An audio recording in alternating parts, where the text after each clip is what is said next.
یہ جب پاکستان بزی ہوا، جس میں خواہ چاروں ممالک میں 3-4 ممالک جن کے نام لیے ہیں، انہوں نے جو سفارتکاری کی، اس دوران یہ ہوا کہ وہاں پہ جو طالبان دہشت گرد تنظیم، جو گروپ وہاں پہ اس وقت باہر ہیں اور جو ان کے ساتھ اقتدار میں ہیں، یہ دہشت گرد، دیکھیے طالبان جو ہیں وہ پاکستانی اسٹیٹ کے مقابلے میں ایک اتھارٹی کے طور پہ ڈپلومیسی میں آ گئے، اور ایکول لیا ہمارے دوست ملکوں نے بھی.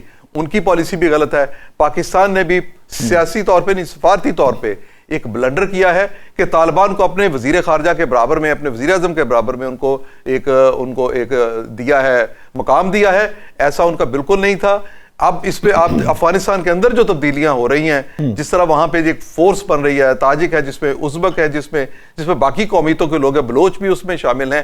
ابھی جو ہمارے پاس انفارمیشن جو ہے آپ کو معلوم ہونا چاہیے، رشیا کا جو انہوں نے رپورٹ دی ہے، کل کی رپورٹ، رشیا کی جو رپورٹ ہے، یہ ابھی ہمارے میڈیا میں نہیں آئی، لیکن 20 سے 23 ہزار انہوں نے کہا کہ دہشت گرد جو ہیں یہ موجود ہیں. اس میں 6,500-7,000 دہشت گرد TTP سے تعلق رکھتے ہیں.